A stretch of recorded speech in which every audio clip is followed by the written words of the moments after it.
All right, thanks everyone for coming. I know you guys didn't get much of a break, and they have beer in there, so. That's hard to fight. I appreciate y'all's time today.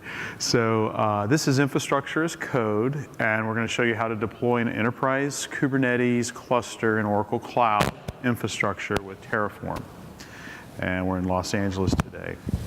I'm Jerry Ward, and on my left we have Eric Espinosa, and on my far left is Charles Kim, Oracle ACE Director and President of our company, which is Viscosity. So we'll go through, it's just a brief introduction, promise to be brief here. Then I'll talk about Docker, Kubernetes, and Terraform, and the tooling that we use to build this enterprise infrastructure. And then I'll turn it over to Charles Kim, who, he'll talk a little bit about, why you might want to use Oracle Cloud Infrastructure as one of your options, and what makes Oracle Cloud Infrastructure unique.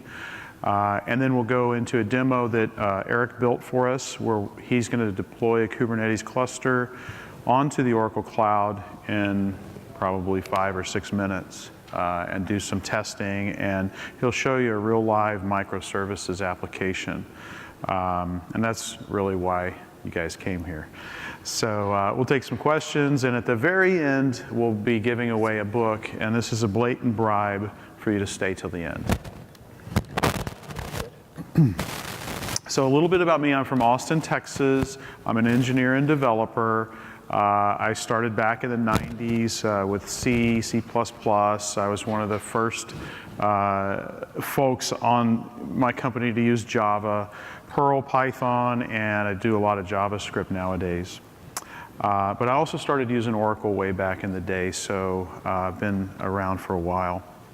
Co-author of the Oracle Cloud Solutions Guide, which we'll be giving away at the end of this presentation. And I'm also co-founder of Viscosity North America.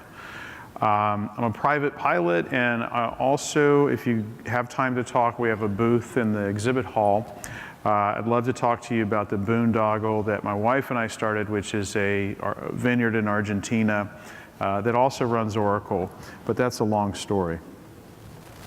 So more about the Pocket Solutions Guide. This is a 100-page book where we take you from basically taking an Oracle Cloud database, or Oracle database, moving it into the cloud, and we keep adding to this. About twice a year we update this book. So if you have the Kindle edition, you automatically get those updates. And to win this book, it's real simple. Just text cloud, uppercase or lowercase, to 444-999, and it'll give you a dialogue, and at the end of the show we'll award those books. A little secret, everybody that texts here will win. And speaking of books, Charles is a really well-known author in the Oracle community. He's written over 13 books, or written or co-written over 13 books. At Viscosity, we have 18 books on Oracle Cloud. And what we do here is we partner with the Oracle product managers on a lot of these with Oracle Press, and we co-author with various industry experts and push this content out to the community. So this is just one of the more than 100 presentations we've done in the last 12 months here in Los Angeles. And so Viscosity is really about 3 things: data, infrastructure, and apps. All right, around apps, we do DevOps, microservices. We do DevOps in the database, which is kind of struggling to keep up at a lot of places. We do Java, legacy Java applications. We modernize them and move them onto Oracle Java Cloud Service. We do platform as a service for software as a service. So there's a lot of gaps in Salesforce.com. There's gaps in Oracle's software as a service apps, and we plug those holes with platform as a service, and we do integrations around that. And also, what I wanted to offer you is that you've got $500 in Oracle Cloud credits. So to put those to good use, we will be happy to do a POC for you guys for free. Whatever you want to do, we'll sit down and discuss it with you and help you get started using those credits, and maybe even build a live POC for your company. Just a few of our clients, these range from small companies to nonprofits, all the way up to the Fortune 50. So I don't know if you recognize the cover slide. It was the SpaceX plan for colonization of Mars, terraforming Mars basically. And this was not the launch of Falcon Heavy, but this was the static fire. And SpaceX is really interesting because they like to test things. They put big straps on the rocket and they fire the rockets. This is something they didn't do a lot of in the Apollo days. But SpaceX likes continuous integration, continuous delivery model, much like software, and they model a lot of this stuff in software. And so I really look at it almost as software-defined infrastructure, right, to be able to test and continuously deliver. And that's kind of an inspiration for, a modern microservices development today as we move from developing code to actually building infrastructure from code. So take a simple application. I've got a Node.js application, and I might put that in a Docker container, okay? And, no big deal. I can deploy that into the public cloud. But usually I want to do a little bit more. Maybe hook it up to MySQL, right? If I'm hooking it up to a database, I might as well have a persistent data store or a DR site where I'm replicating that data. And then you can't just have one of anything, right? So you need to have an auto-scaling cluster out there. And so now I've got some infrastructure components that I need them to talk to each other and discover each other. I've got to orchestrate some of that. So I'll also want to configure a load balancer and have it do the same, right? So, maybe deploy this into the public cloud, whether that's Google or AWS. At this point, do I need a high level of automation? Do I need infrastructure code? Not really. But what if I want to do more than just deploy it to a single cloud provider? What if I want to deploy it into my own data center onto OpenStack, all right? Well, the tooling doesn't really exist. The cloud native tools, there are various different SDKs and APIs across these providers. Maybe I want to deploy it to Oracle Cloud Infrastructure, which Charles is going to talk a little bit about what makes it so unique. Onto bare metal, for example. So I've got a high performance dense IO bare metal cluster in Oracle Cloud Infrastructure. I've actually got 50 Raspberry Pis in my closet that are running an Ethereum miner. Maybe I want to deploy it there, right? So I need something that's very flexible where I can write the code once and deploy it in many places. And then this can get more and more complicated. Let's say I have a Python app. I want to bring in other data sources like Elasticsearch. I want those to discover each other and I want to talk to them. So now we're getting a little bit more complicated. Let's take a modern microservices example. And this is going to be one of the reference architectures. This is open source on GitHub. You can download it there. But basically, we've got a user connecting to a front end written in Node. On the back end, we might have a legacy application in .NET or Java, which is an order management system. Let's say that connects to a database. And then we've written some microservices that are easily deployable in Go. So we've got a payment system which connects to a third-party payment gateway. So no database there. But user management, let's say we've got that in Mongo. A catalog system in MySQL and a shopping cart system in Java. And then on the back office, we're connecting to a shipping system and a various bunch of other types of systems that are published and subscribed to a RabbitMQ queue. So this is the reference architecture that Eric's going to deploy today using infrastructure as code. But let's get it a little bit more complicated. So let's say I need the exact same configuration as a development system, right? So I've just doubled the amount of infrastructure I've got. And let's say I want a disaster recovery system. So then again, now I'm starting to get lots of components that I need to keep track of, right? Let's say that I've run 40 consecutive tests. I'm on the 41st test. right? So I've got my own environment, and I've tested the 41st, it didn't work. So I'm going to destroy that environment and configure the 42nd test, right? So these are the kinds of things where we're starting to get so much infrastructure there that we need to codify this in such a way that we can build it repeatably as we go through our continuous integration and continuous delivery. Anybody using containers? Everybody know what containers and Docker is? Most everybody.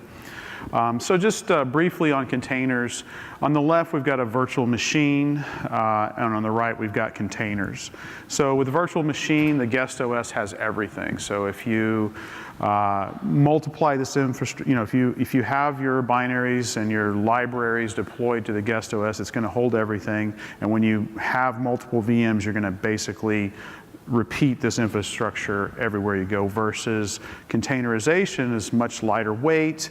You're sharing everything on the operating system, and you've got a container engine, and then you're basically just packaging up the libraries with the application as you deploy it. Okay. Now, Docker is extremely popular. Why? Because developers have made it so popular, because developers install it on their laptops. They may put a database on there. They're building out their continuous delivery applications on their laptops, and they've really popularized it, and it's given developers quite a bit of power. So as we start to build out this infrastructure, we need to do things like orchestrate it, right? So Kubernetes is basically a platform for orchestration. It's basically, taken from some libraries that Google had been building over the years. I think we first saw it in 2014, and now it's part of the Cloud Native Computing Foundation. Did anybody go to DockerCon or Cloud Native KubeCon in Austin this year? Okay, that's where I'm from, so pretty cool. Next year I think it's in San Francisco, or this year it's going to be in San Francisco. It's got massive community behind it and traction, and it's really focused on production and operations, and they have very rapid releases, at least once every 3 months, but more frequently than that we've seen it. And it's got a huge community behind it, even more of a community than you might find with Docker Swarm or some of the other orchestration platforms. And that's why we really like it, and it's really gained a lot of traction. So if you want to build a self-healing, self-scaling, auto-correcting cluster, Kubernetes is really our go-to platform there. And then Terraform is really about infrastructure as code, and the idea here is that you're going to treat your infrastructure the same as you would treat code, where you're going to have continuous integration pipelines where you develop, test, deploy, stage, and push to production. The other thing is that it codifies your infrastructure into a human-readable format, so you can understand it, see it in one place. And the text format that we use, either in JSON or other markup language, allows us to commit it to a source code repository, create versions of it, and break it up into modules. So if we have, let's say, deploying WebLogic with some containers in it onto a Kubernetes or onto a Docker container, we code that once, and then that's available for the rest of our developers to use. So it's very repeatable in that sense. It allows you to create execution plans, and what these are is basically it can look at your current infrastructure. Let's say I need 15 nodes in my cluster and I've got 10. So it looks at the current state, it prepares the change. Let's say I only need to add 5 to that, and then it allows you to generate the execution plan to see exactly what the effect on that infrastructure is going to be before you do it. And it's only going to run the delta, so that's really important. It has a concept in it called resource graphs. And what these are is basically auto-generated dependencies. So if I've got a basically a node web server that's dependent on a container, a block storage container being created. It's going to create the block storage first, then the node container, right? So it can go through and execute those components in the correct order. And it's basically built for multi-cloud deployment. So Oracle Cloud Infrastructure, Google AWS, OpenStack, and even VMware. And all the providers have glommed onto Terraform, and they've basically, pretty much any infrastructure you want to deploy to, you can either use their provider code or build your own. And so what it might look like is, here's a volume that we're creating, 100 gigabyte volume with compute instance on an Oracle server. The shape is an OC3 shape, so that's out on cloud.oracle.com. And then it allows me to do things like reference these variables in a kind of a declarative sense. The first thing we'll run is plan, and that's going to tell me what the effect of this is going to be. So it's going to basically 2 to add, 0 to change, and 0 to destroy. So these two components that we defined. And next we'll run Terraform apply, which executes the chains in the order based on the resource graph, and it can parallelize those changes when possible. And it can handle and recover from some of the errors, transient errors, for example. Not everything. Sometimes you have to debug it, but yeah. So that's apply. And then the opposite of apply just reverses the order, and we've got Terraform Destroy. So what's very common in the Terraform world is I've got a cluster running my production, but I want to have 0 downtime. So I'm going to build the infrastructure from code for my next production, and if everything smoke tests okay, I'm going to cut my DNS over and then destroy the old infrastructure, so I have 0 downtime. And so this is very important to have these 3 commands working together. Oracle has released their own provider. It's on GitHub, and you can download this. You've got $500 in credits, so just go to oracle.com/code500LA. So that's plenty enough to get you a Kubernetes cluster up and running. In fact, Eric was going to run one. I think it cost about $1 for him to start and destroy this thing, so you can do it at least 500 times. But this is Oracle's example, and you can modify it so it creates a highly available Kubernetes cluster on your Oracle tenancy. It creates the virtual cloud network, all the subnets and instances that you need, and it allows you to specialize the shapes and that sort of thing. So you can scale your cluster as needed. So our deployment workflow today, we're basically, and you can do this a variety of ways. You can actually have the infrastructure as part of your build process, or you can have it separate. So what we're going to demo today is pretty much this piece. So that's why we've separated it. But basically, Eric's a developer. He's built the code, he's built the infrastructure. He's going to stand it up, basically check it out of the source code control, and clone the repo, and then run those commands we talked about: init, plan, and apply. And that's going to go and provision Kubernetes and the reference application, the order management system for a SOC. It's basically a SOCs company. That order management system is going to be provisioned in the Oracle Cloud. And then we'll flip some switches if in this case we don't need to, but we could flip some DNS switches for that example we talked about where we're doing a 0 downtime deployment. And then a logical extension to this would be to incorporate a Jenkins process where you clone the repo, build your app, run your smoke test, and then when you're ready to go, you're going to deploy it onto the infrastructure that you just built. So with that, I'm going to turn it over to Charles, and he's going to talk about Oracle Cloud Infrastructure and what makes it unique and why you might want to integrate this into your multi-cloud strategy. Before I begin, how many of you guys are actual developers? And how many of you guys are infrastructure / Oracle DBA types?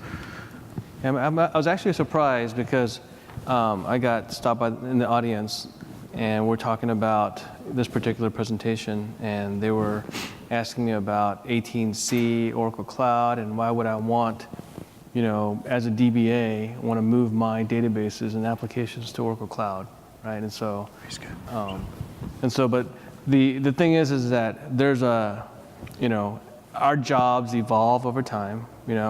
We adapt, and it's not, from a database administration perspective, it's more of getting to know your data now. The whole B in the database, right? That's going to eventually start to phase out a little bit. That's going to be, outsourced to other companies or offshored and stuff like that, right?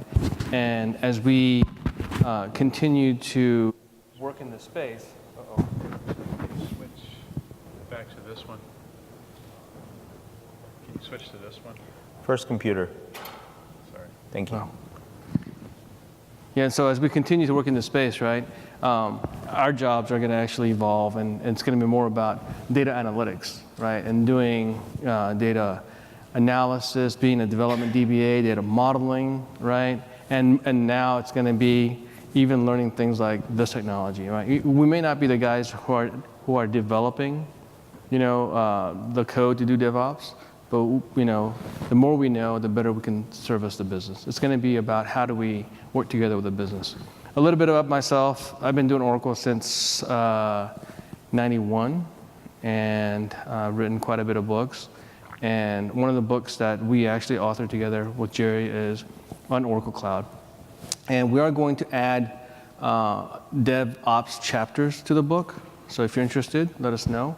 And everybody here can actually get a Kindle copy of the book. And it goes from talking about storage cloud to talking about database cloud, talking about doing infrastructure as a service, to we have a white paper that we wrote with Oracle on doing a lift and shift of on-premise PeopleSoft to Oracle bare metal cloud service.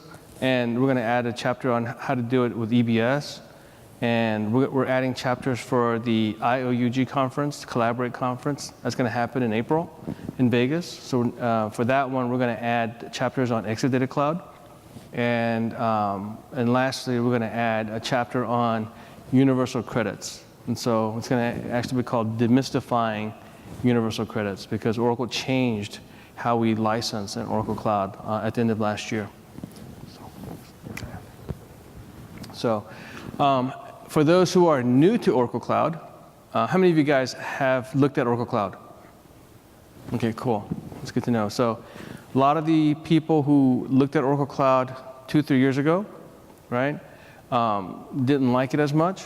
And in fact, a lot of the features 2-3 years ago didn't render it for performance and functionality. And so the past year, Oracle made dramatic improvements to their cloud infrastructure, and they've actually changed the name. And so the technology that they used a couple of years ago, they actually call it Oracle Cloud Classic, or OCI Classic is what you'll actually hear. And the new Oracle Cloud is what they call Oracle Cloud Infrastructure, or you'll just hear them say OCI, right?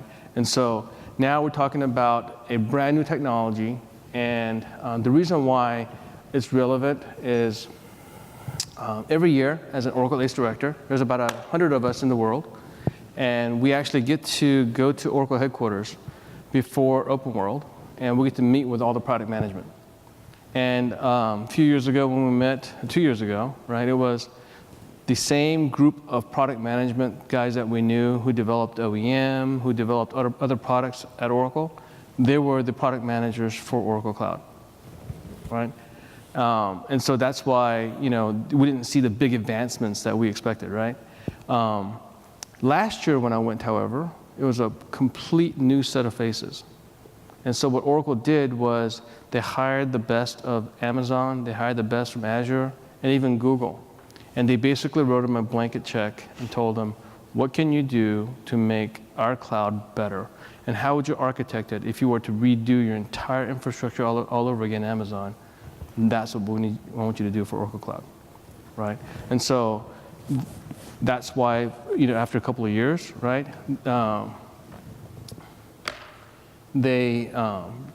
you see all these new advancements. And I'll go through some of these with y'all, right? Also, I happen to be a VM or vExpert as well.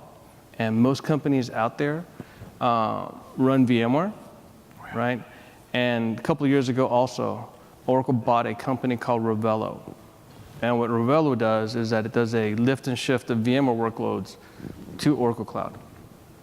And so it literally takes your application stack, your database stack, and any kind of complex application that's built, right? And you can literally move them as a single blueprint to Oracle Cloud. And you could have, development instances and QA instances right in Oracle Cloud, right? So I'm going to go through quickly some of these things, right? And so what makes Oracle Cloud so special is that in the networking stack, right, they implemented what we call off-box virtualization.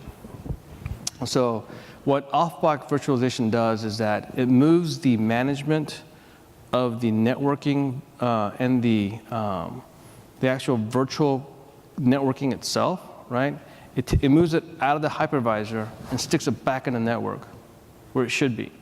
So the hypervisor doesn't do any of the network management piece, right? And also what it also gives them the ability to do is to do what they call private overlay network. And so whether the server is virtualized or if it's on bare metal, right? The communication happens directly to the actual host itself. Okay. Also with their network, they have a concept of a region. So in the United States, we have regions within the United States, right? Within each region, let's say, for example, Phoenix. Oracle has a huge region there, right? Within that region, we have what we call availability domains. And they'll have minimum 3 availability domains within a given region for HA and scalability, right? And so within a communication between availability domains, which is basically a data center, right? The actual network response time is about less than 500 USECs. So for those who are not familiar with what a USEC is a microsecond. So when you do a ping across your network, right, your response time comes back in milliseconds, right? A USEC is measured in microseconds. So between data centers, right, the average response time is going to be 500 microseconds. That's between one data center to another data center, right? However, if you're talking within an availability domain, which is within your actual data center itself, right? Oracle guarantees that you're not going to go beyond 2 or 3 hops to get from your application to your database server. So what does that mean in terms of network performance? You're going to be guaranteed that it should be around 100 USECs or below, 100 microseconds, right? And so between data centers, right, Oracle lays out dark fiber between the data centers. For those who don't know what dark fiber is, right, is that it's the technology that we're using right now to do clustering between data centers, right? It has to be within 100 kilometers, right? And it gives you that reliability that people need. Okay, so we talked about within data centers, right? Also within an active domain, right? You can get up to 1 terabit per second of network performance. That's huge, right?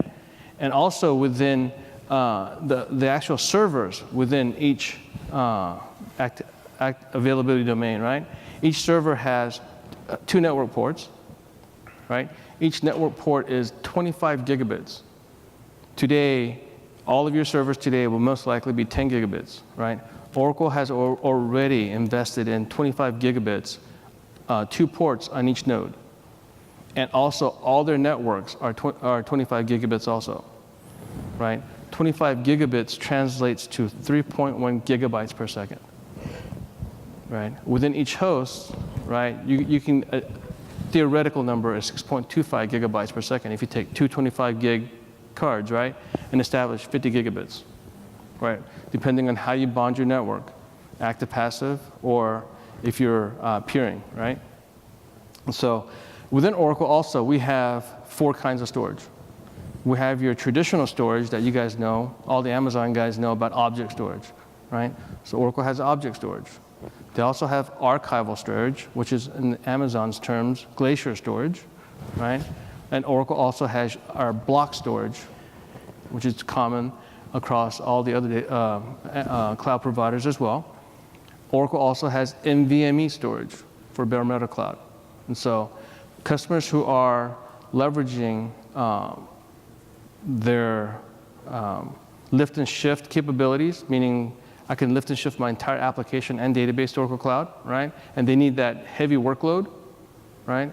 They can go to bare metal cloud in Oracle. And recent, papers are out that within bare metal cloud, they can achieve 5, 6 million plus IOPS within bare metal cloud, right? So there aren't that many applications out there that has that kind of demand, right? And also Oracle has the Exadata cloud in their OCI as well. So I'm going to talk a little bit about some of the use cases for Terraform. Okay, so one, we have a customer that we're working with right now, and they have 3 data centers across the United States. And we, instead of it being let's migrate to Oracle Cloud, it was more of a conversation with their CIOs and to talk about let's modernize your technology and let's modernize your application stack and let's consolidate you to Oracle Cloud. And Oracle was pitched as a data center migration and consolidation, right? And these guys heavily leverage Kubernetes and heavily leverage Terraform. And so for these guys, it's more about managing hundreds of nodes and thousands of pods. And they automate the heck out of this thing. And we're going right into Oracle bare metal cloud with them, right? Another case that we have is leveraging Terraform with just VMs and bare metal inside of Oracle Cloud. So for you guys who are running Oracle, right, in your companies, right, you guys pay for annual support costs of Oracle, right? And when you're talking about doing infrastructure as a service in Oracle Cloud, for example, right, you're going to be paying on a per hourly or per monthly basis, metered or non-metered kind of basis, right? And with that, right, the whole idea is that as you're paying for metered, right, understand your workload, right? If you're OLTP, for example, right, you're going to be busy during the business hours, and however, at nights, right, you may be sitting idle. If you're running a data warehouse, for example, right, you may be idle or relatively idle during the day and super busy at night as you're doing loads, right? With Terraform, I can actually go automate the entire increasing and decreasing of what we call Oracle CPUs, right? And because you're paying per OCPU in the cloud, right? So we could easily, for example, from the get-go, reduce your license cost in Oracle Cloud by half, leveraging Terraform, right? So if you're OLTP, we'll spin down your OCPUs to be like 2 in the evening. However, before you start your workday, right, spin it back up to 16, right? And do the same likewise, right, in reverse for data warehouse workloads, right? And so with Terraform, we can get to the point where with some customers, right, even get to Oracle Cloud for free by just paying for your support costs. With Terraform, I can actually go and do all that level of automation. And that's what, we'll show you some of how to do that. And Eric will do that for you, right? And so you saw some of the examples that Jerry showed you in terms of how to change a Terraform script, and you can actually apply, right? And that's the whole idea. We will up and decrease your OCPUs, right? So in the world of Kubernetes, right, what we would do is we would actually spin up number of nodes or spin down number of nodes.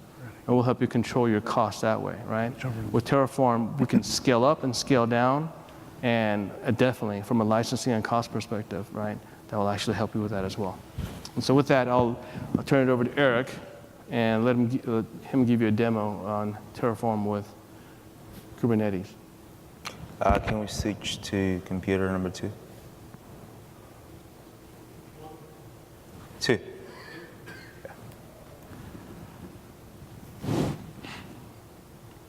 Okay, so Jerry already talked about some of the concepts of Terraform.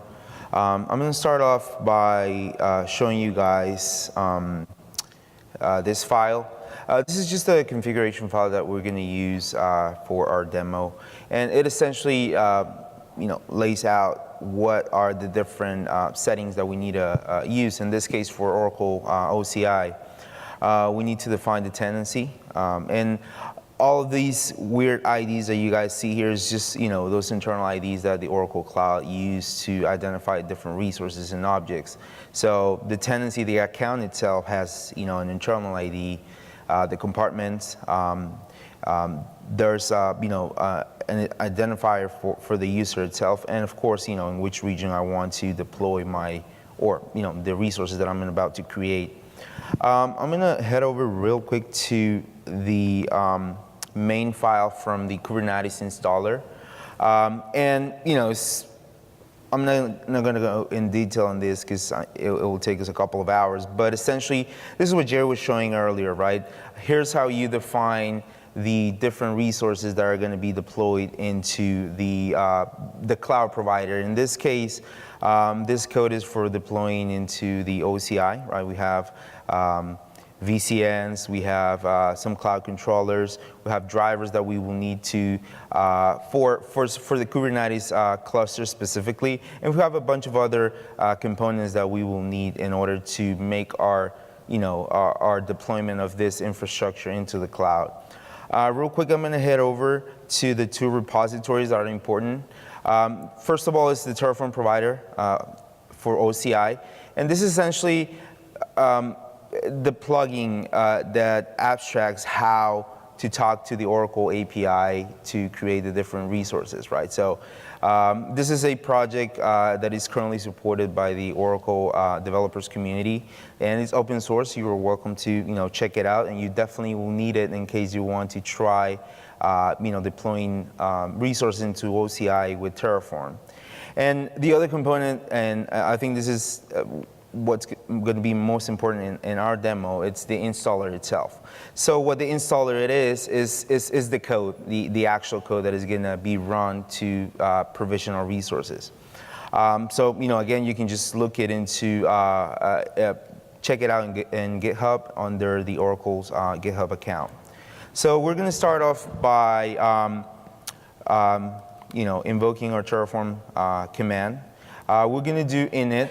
In this case, I already did init, so it's going to tell me that my Terraform repository was successfully initialized. What it does is that it downloads some other provider plugins that I will need in order to deploy my infrastructure. The very next thing that you guys would like to do is write your code. In this case, we already have our code running, right? Which is the Terraform installer. So in our specific case, we're going to head over to our configuration. So what I'm going to do is, this is where I'm going to deploy my resources, and this is what I'm going to deploy for now. The architecture of the cluster that we're deploying is, we're going to deploy 3 master nodes. We're going to deploy 3 ETC nodes, and initially we're going to deploy only 1 worker node, because later I'm going to show you guys how quickly you can scale up the infrastructure in terms of the Kubernetes cluster just by making a change in our configuration file and issuing Terraform plan and then apply. So I'm going to do this real quick. It will take about 5 minutes. So I'm going to do plan.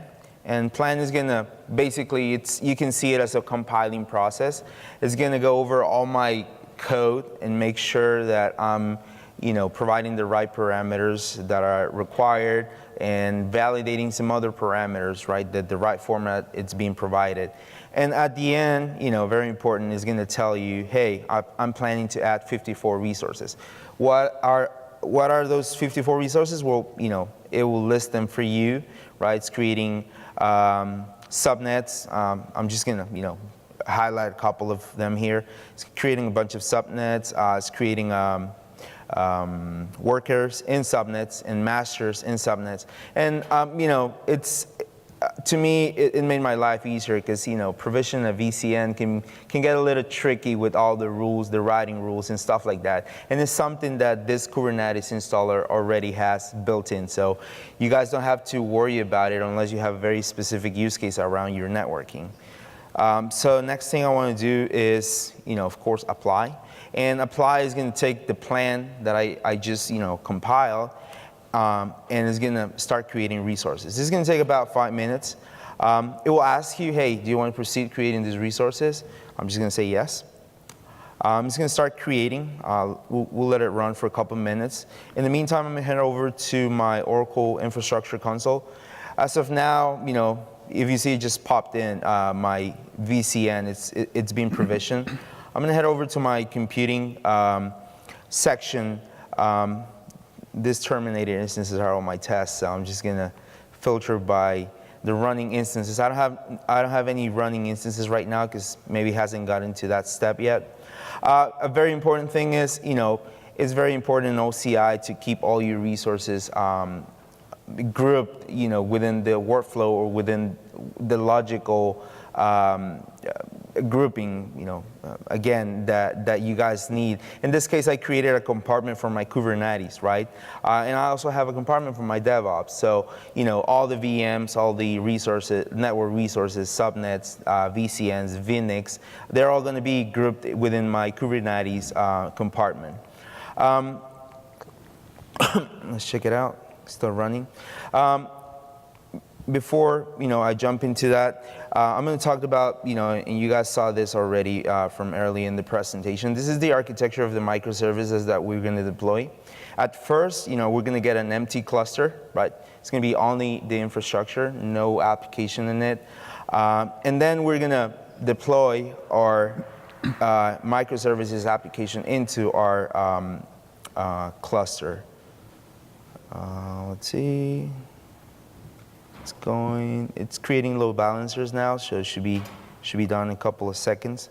I think another important thing to mention here is for, you know, the typical use case from what Jerry was mentioning earlier in typical continuous integration and continuous delivery environment is that this, you know, essentially this configuration file can be different from environment to environment. So for instance, this can be my development environment shape, right? I'm going to have 4 VMs, right? For production, I can do something, you know, slightly different. I might want to do a 2-4, actually 2-4, right? That would be a 4-core, 2 gigs of memory, right? So I'm going to be playing with the configuration of my environment, and I can very well take this file, commit it into a repository. So every time I want to build my, you know, workflow or workload from scratch, I can just say, okay, I want to build from my production repository, right? So all that configuration can be stored in a repository, and you can just manage all the tenancy variables as secrets into your Jenkins instance. Check real quick. All right, should be almost done. We're going to check our console. If you guys see, you know, a bunch of VMs have been provisioned already. We have some for etcd, which is the persistence layer within Kubernetes. I have a master node and a worker node, so we should be done here in a couple of seconds. In the meantime, I'm going to head over to my microservice application so you guys can take a peek into what that looks like. Here it is. So for my microservices application, I'm defining a deployment for per each of the components. So the front end is going to be a deployment itself. What a deployment is, in this case, it's just a Docker container, right? So in that case, I'm able to simplify what my deployment process is. So all the logic of each service is encapsulated into the container. So I can, you know, give maintenance to that component by itself without worrying about where it's going to be deployed, right? And how it's going to be run into a infrastructure environment. All right. It's taking a little bit longer than I expected. Probably we're not yet there in the 5 minutes. Do you have a copy of the app running? No, I'm building it from scratch, so should be ready. There you go. So, at the end, you're going to see this green sort of output. That means everything is, good. If you see red, then bad news. You will have to go back and debug what you did wrong. And, it will tell you, hey, I applied completely, and I created 54 resources. Real quick, I'm going to export, and this is specifically to Kubernetes. I'm going to export the kubi config environment variable. And Kubernetes creates a config file for me to be able to connect to my Kubernetes cluster. So, all right. So I'm going to issue my kubi control command, and I'm going to say get nodes, just to make sure all my nodes are up and running. So this is one way for you to take a snapshot of your current state. You can also commit that to Git, so as part of your deployment process, you see the before image and the after image. Absolutely.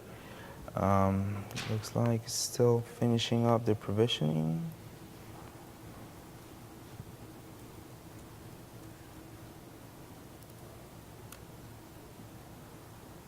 Might be my network.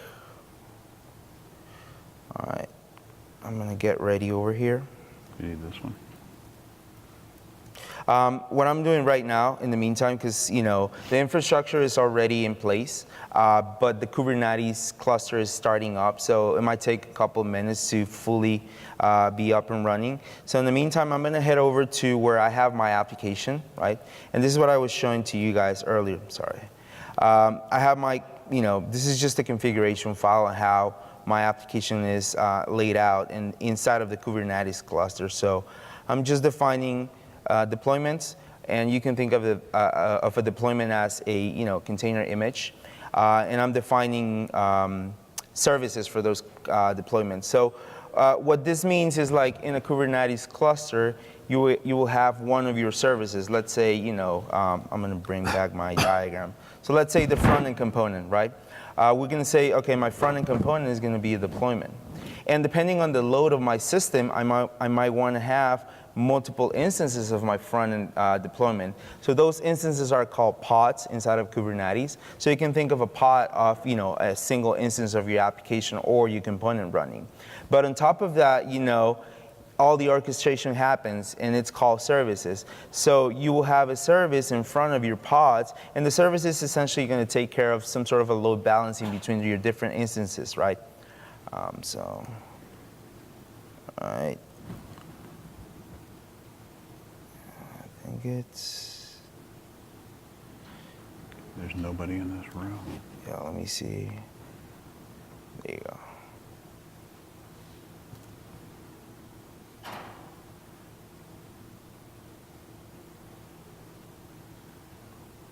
Oh no, there's actually someone in this room here. Hold on.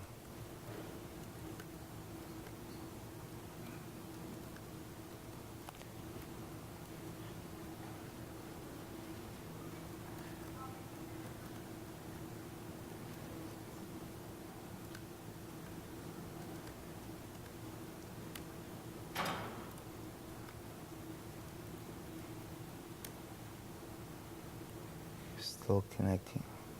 Oh, I remember now. So yeah, there's a security component that I forgot to turn on, so I need to tell it that I need to be able to talk. And this is one of the things, I totally forgot about this, and this is part of, the beauty of Terraform, right? I forgot to tell my, well, come on. We'll need to do a Terraform plan, and this is going to take, it's going to recognize that I have some changes to be applied. It's going to show me, 17 changes, 17 to add 3 changes, and 17 to destroy. So I'm going to do Terraform apply.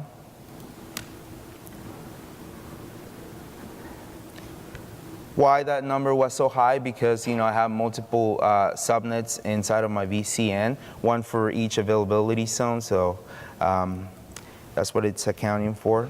So it should be fairly quick. We over?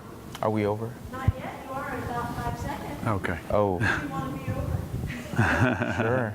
I'm about to be done. I just need a. Thanks, guys. Great session. Okay. All right. This is what happens when you do a live demo. So I just wanted to give you a taste of, that it's super easy to build up your Kubernetes cluster. All right.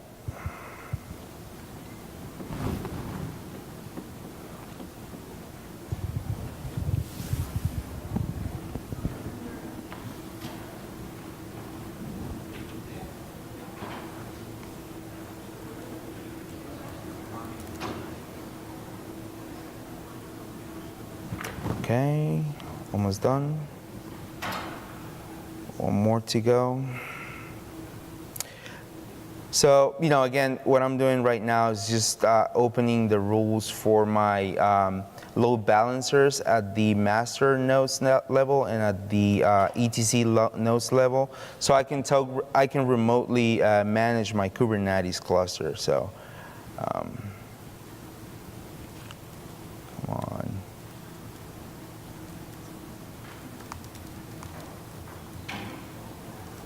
Let's see.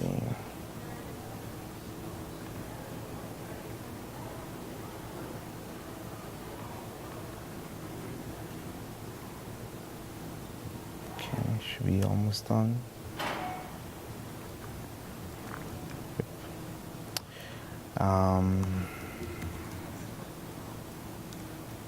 Still tearing it down. Yeah, it's since everything is being orchestrated from my computer, the connection to the cloud might be a little bit slow.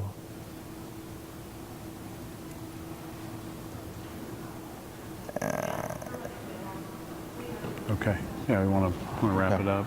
Let them in. Sure. Yeah. So if you guys want to see the application, just stop by the booth. It's the very first one in the exhibit hall, and we'll show you the application running. I appreciate your time. Thanks, guys.